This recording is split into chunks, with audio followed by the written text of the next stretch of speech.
I'm Judith Judson, Commissioner of the Massachusetts Department of Energy Resources. And as Steve said, I started my career, my first co-op job as a mechanical engineering student at Kettering University in Flint, Michigan, was for General Motors, and it was on the EV1 marketing plan. And I remember there was a lot of thought of, is anyone going to buy this? And, you know, it did take a while. Of course, I was just a student. I didn't have really too much to do with it. But it was really exciting. I remember thinking, this is truly revolutionary and breakthrough, and it's going to be really exciting to see what happens with electric vehicles. And of course, now we are really seeing them take off. I am really excited to say that our More EV rebate program, that is a program that we run, that Steve leads up the efforts on, along with Will Lowers in our department, and it is, we are now at well over $1 million a month in rebates. We have given our 10,000th rebate just last month, and we are actually having trouble keeping pace at this point. And we committed $20 million to the program just a couple of years ago, and we've now spent that, and we just increased the amount by an additional $4 million. But as you can tell, if we're spending more than $1 million a month, that gets us, you know, through the end of the year. And then we're looking at beyond that, how do we continue funding our More EV rebate program, and how do we look at moving that program sustainably forward? I always, you know, when we talk about that, I say, you know, as you know, we're always looking in government to see how can we incent new technologies, how can we move forward. And in this case, it really gets to the fact that we are looking, my mission broadly at DOER is how do we create a clean, affordable, resilient energy future for the Commonwealth. And with that, we're always looking at how do we make sure energy costs for consumers aren't too high. We look at that broadly. Of course, we're looking at electric bills, utility bills, gas bills, but also in that, you know, energy bills for transportation. And then how do we do that sustainably? That word was just mentioned. We have in Massachusetts a Global Warming Solutions Act that requires us to reduce greenhouse gas emissions by 25% by 2020 over 1990 levels, and by 80% by 2050. How are we going to do that? And transportation is absolutely critical. And then always, while we're doing so, making sure we have a safe, reliable, resilient infrastructure to deliver energy. To do this, we have focused a lot on our electric grid. We have procured 1,200 megawatts, 9.5 terawatt hours annually. It's about 17% of our energy consumption in Massachusetts. We've done a procurement of clean hydroelectric energy, and that was completed earlier this year and is going through the approval process at our Department of Public Utilities. We just procured this summer the largest offshore wind procurement in the nation, 800 megawatts from Vineyard Wind that will be coming into the south coast region of our state.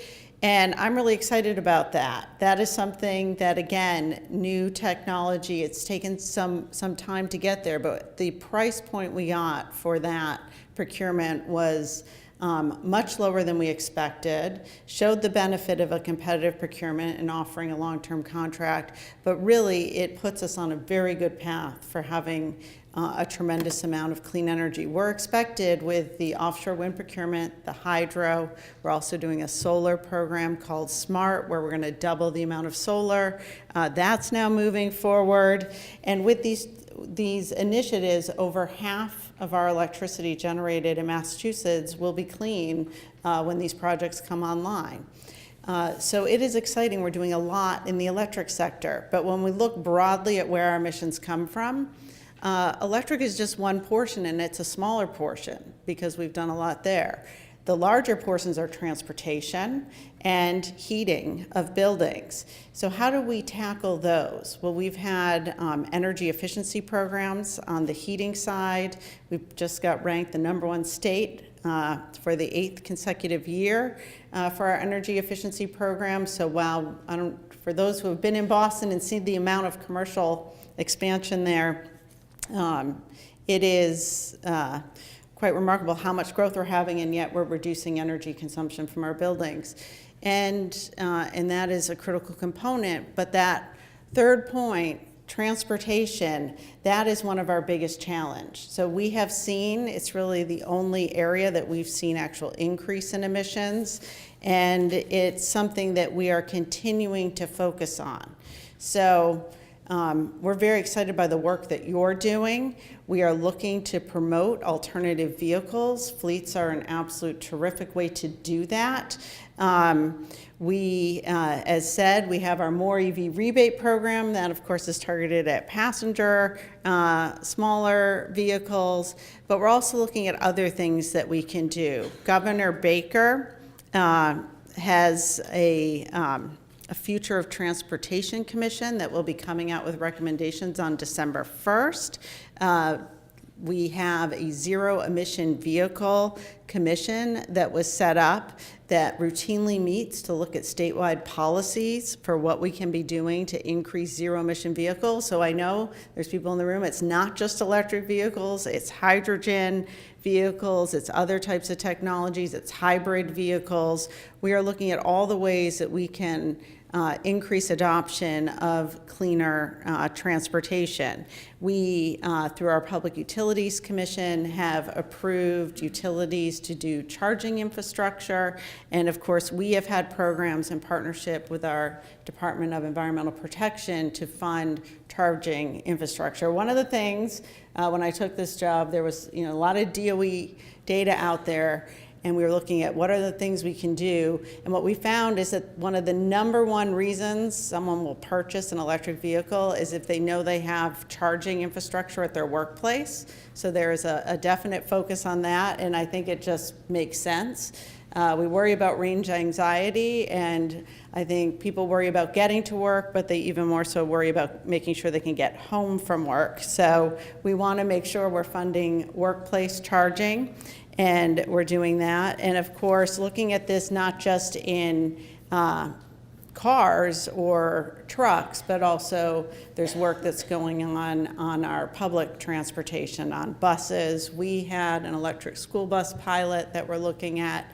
And we're also working closely with the MBTA and others as we look at how do we ensure that we're doing everything we can across the transportation sector to do what we're doing on the other areas of energy to make sure it's clean, affordable, resilient. We also have found that consumers to look at, to adopt electric vehicles, consumer awareness is critical. We absolutely need to partner with groups like yours in doing so, and with our dealers and manufacturers. We participate in Plug in America, which has provided test drives, and it really helps to have consumers be able to, outside the pressure of the sales in a dealership, be able to try out electric cars and see what they're all about. So we have found that does increase the opinion. And the proof really is that we are seeing this increasing adoption of electric vehicles. It seems like that tipping point is here.